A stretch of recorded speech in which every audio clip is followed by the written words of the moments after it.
What's up guys, welcome back to my channel, Willy Kun Channel. Dan selamat datang lagi di channel Willy Kun. Oh ya, buat kalian yang baru bergabung di channel ini, kenalin nama gue adalah Willy Kun. Nah di sini gue akan membahas lagi hal-hal unik tentang dunia ini dari kumpulan-kumpulan TikTok yang udah gue rangkum buat kalian. Nah sayang banget kalau kalian melewati ini semua. Tapi sebelum itu, gue juga akan menjawab pesan dari kalian. Karena dari kemarin tuh banyak banget yang nge-DM terus mempertanyakan kepada gue, Kakak itu hanya seorang YouTuber ya? Kakak itu pendapatannya hanya dari YouTube ya? Nah, gue mau menjawab itu semua. Salah besar nih. Gue ada pendapatan tambahan dari aplikasi Binomo. Nah, buat kalian yang belum tahu aplikasi Binomo itu apa? Aplikasi Binomo adalah aplikasi trading yang adil untuk semua orang. Kalau kalian nggak percaya, bakal gue langsung tunjukin kepada kalian ya. Nah, di sini gue akan membuka dulu aplikasi Binomo gue. Nah, di aplikasi Binomo memang kalian itu harus menganalisa dan memperhatikan grafik, apakah grafiknya itu akan naik atau turun. Nah, di sini gue akan berinvestasi sebesar 140.000 dan gue memperhatikan dan menganalisa grafiknya akan turun. Nah, di sini kalian di aplikasi Binomo, kalian sebenarnya juga bisa berinvestasi mulai dari 14.000 dan memang kalau berinvestasi itu modal kalian beresiko, termasuk di Binomo ya. Tapi di Binomo itu juga minimal kalian harus berusia 18 tahun. Nah, di sini grafiknya masih kelihatan naik ya. Grafiknya masih kelihatan naik, tapi gue menganalisa grafiknya ini akan turun. Nih, diperhatikan grafiknya masih naik, coba kita lihat ya bersama-sama. Nah, grafiknya udah mulai turun nih. Kita perhatikan. Nah, kan gue mendapatkan profit sebesar 140.000. Nah, buat kalian yang mau berinvestasi juga di aplikasi Binomo, aplikasi yang super adil kepada semua orang, langsung aja cek di kolom deskripsi ya. Kalau kalian yang masih nggak mengerti bagaimana cara trading atau berinvestasi di aplikasi Binomo, jangan lupa juga cek di agen rahasia Binomo. Di situ kalian bisa mendapatkan pelajaran bagaimana sih berinvestasi yang benar di aplikasi Binomo dan mempelajari bagaimana cara trading di aplikasi Binomo. Oh ya, buat kalian yang baru mulai mau berinvestasi di aplikasi Binomo, jangan lupa juga langsung gunakan kode promo gue ini nih. Di sini kalian bisa mendapatkan bonus deposit awal yang sangat keren banget. Nah, buat kalian yang udah penasaran, langsung aja deh cek aplikasi Binomo, ada di kolom deskripsi. Aplikasi Binomo adalah aplikasi yang adil untuk semua orang. Wow. Nah, next kita langsung aja lanjut untuk pembahasan kumpulan-kumpulan TikTok yang udah kalian tunggu nih. Langsung aja guys, check it out!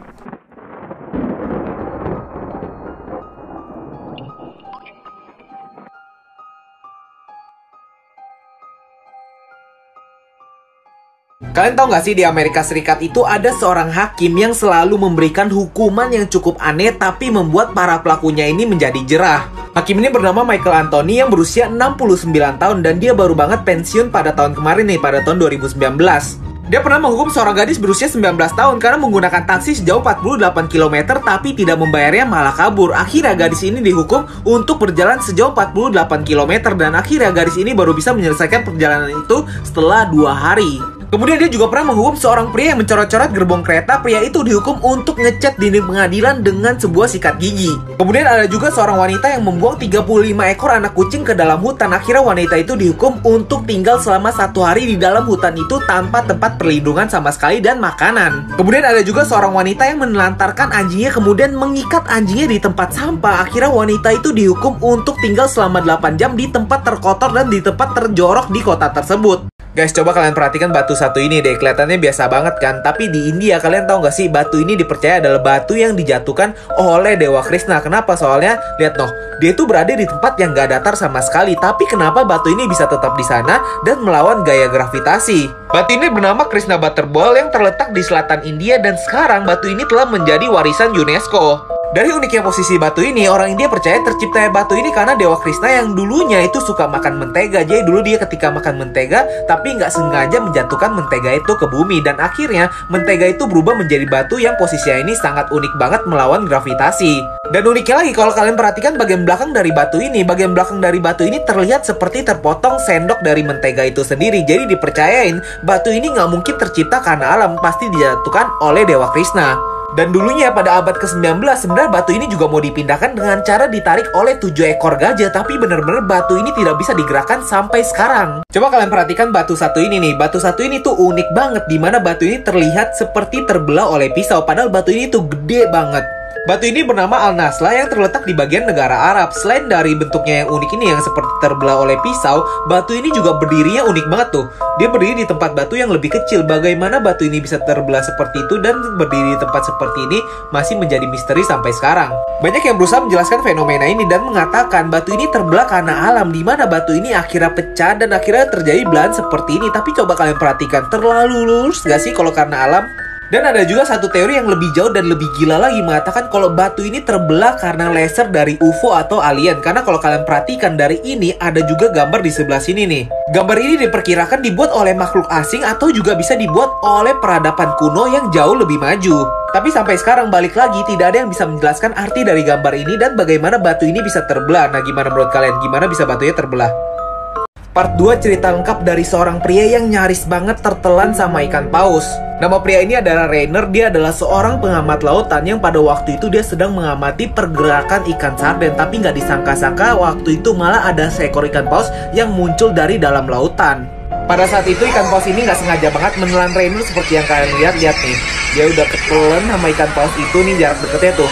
Dia udah masuk ke dalam mulut ikan paus itu loh. Bahkan pada waktu itu yang merekam peristiwa itu adalah istrinya yang melihat suaminya itu sudah tertelan sepenuhnya oleh ikan paus tersebut. Nah, kalau yang ini rekaman langsung dari kamera Rainer. Jadi habis dia lihat ikan sarden, dia langsung tertelan di dalam perut ikan paus tersebut. Rainer juga menceritakan pada waktu itu satu-satunya bagian yang nggak masuk ke dalam perut paus adalah bagian kakinya ini nih. Dan akhirnya beberapa detik kemudian, beruntungnya ikan paus itu akhirnya sadar kalau dia itu salah menelan dan akhirnya memuntahkan Rainer kembali. Nah, dari kejadian ini, Rainer sangat bersyukur karena tidak ada cedera sama sekali. Nah, gimana menurut kalian? Kalian coba perhatikan ikan satu ini deh. Ini bukan ikan mas ya. Ini adalah ikan yang organ dalamnya itu berharga 200 juta. Ikan apa ini dan organ apa itu bakal gue jelasin di sini nih. Ikan ini bernama ikan tirusan atau ikan pirusan yang harga organ dalamnya yaitu harga gelembung udaranya berharga 200 juta. Gelembung udara kayak gimana nih? Kayak gini nih. Ikan ini bisa ditemukan di daerah perairan dangkal Indo-Pasifik pada daerah pasir atau batahan karang karena mereka itu sering mencari makan di sana. Dan buat kalian yang nggak tahu, kegunaan gelembung ikan untuk ikan adalah untuk menjaga keseimbangan ikan itu ketika ikan mau menyelam atau ikan mau naik ke atas permukaan. Jadi gelembung ikan ini bisa membesar atau mengecil sesuai dari keadaan yang dibutuhkan oleh ikan tersebut.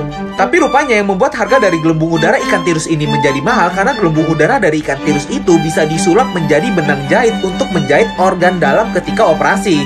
Gelembung udara dari ikan tirus ini memang sangat terkenal sekali, kuat, lentur, dan sangat tipis sehingga banyak banget dicari untuk dijadikan menjadi benang operasi organ dalam.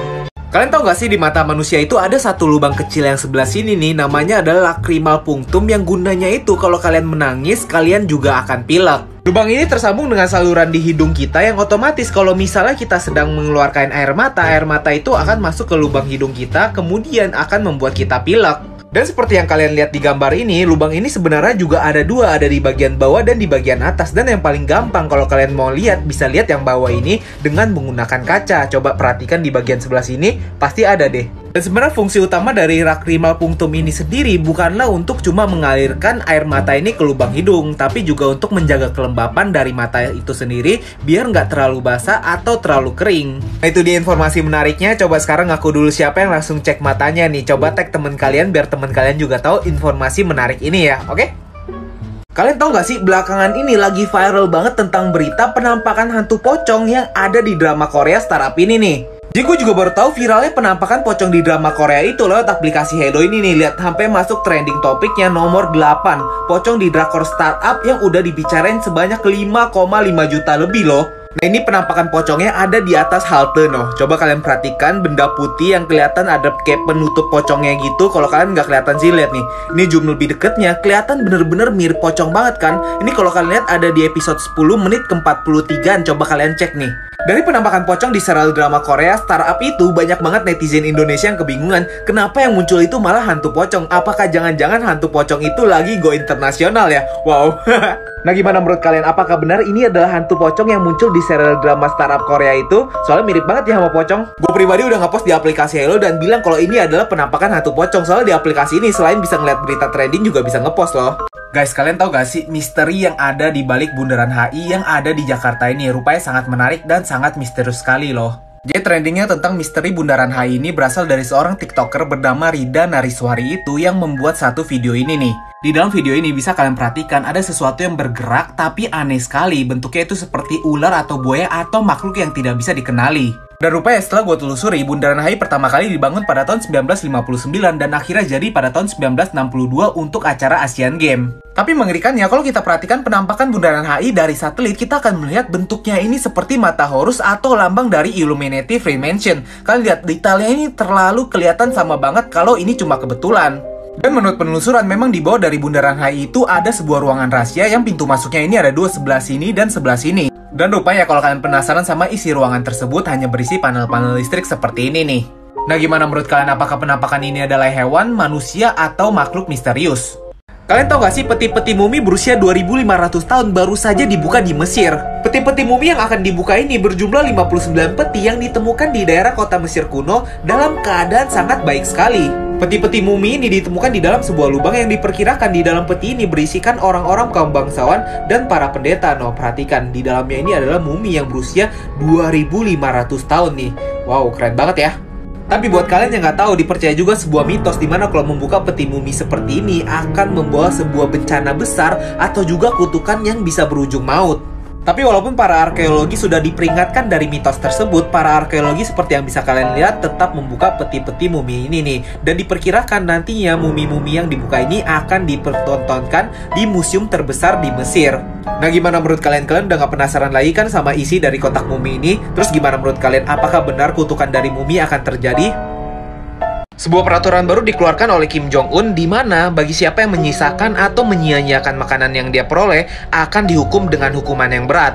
Peraturan baru ini dikeluarkan oleh Kim Jong-un mengingat negara Korea Utara itu sedang mengalami krisis akibat corona, sanksi ekonomi, dan baru saja mengalami badai topan yang sangat besar.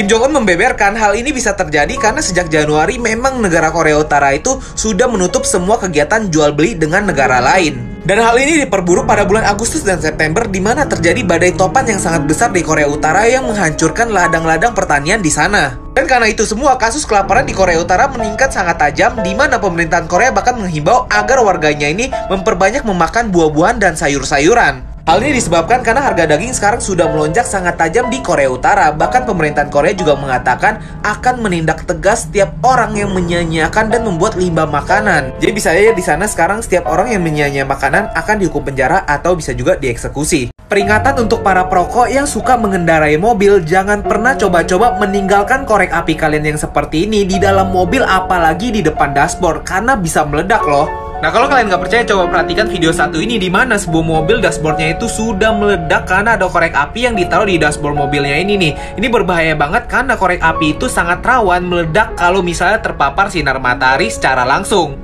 Hal ini juga semakin diperingatkan apalagi kalau misalnya mobil dalam keadaan mati, AC-nya tidak menyala dan kaca-kaca di mobil itu tertutup. Ini akan meningkatkan suhu di dalam mobil itu yang memicu ledakan dari korek api tersebut. Jadi bisa kalian bayangkan kalau misalnya terjadi kebocoran dari korek api yang kalian bawa ini, hal-hal seperti ini tidak bisa dihindari lagi. Jadi untuk menghindari hal ini, pastikan korek api yang kalian gunakan ini bukanlah korek api yang abal-abal, kemudian hindari terpapar sinar matahari secara langsung, dan kalau bisa, jangan letakkan korek api itu di dalam mobil, jadi tetap taruh di saku kalian ya. Semoga bermanfaat informasinya. Kalian tahu gak sih, akibat bosan lockdown di California, seorang pria ini menciptakan Disneyland-nya sendiri di depan halaman rumahnya. Pria ini bernama Sean Rossell dan dia mengatakan ketika lockdown dia memutuskan untuk melakukan kegiatan yang berbeda, di mana membuat roller coaster ala Disneyland ini lengkap dengan atraksi yang di sekitarnya itu. Dia telah merencanakan dan memulai membuat roller coaster ini sejak bulan Maret dan akhirnya selesai pada bulan Juli seperti ini nih, keren banget ya. Menurut dia, orang-orang selalu mengatakan hal-hal negatif tentang pandemik, tapi ini adalah salah satu waktu yang tepat di mana kita mendapatkan waktu untuk mewujudkan mimpi-mimpi kita. Dan mimpi dia adalah membangun wahana roller coaster ini yang seperti di Disneyland.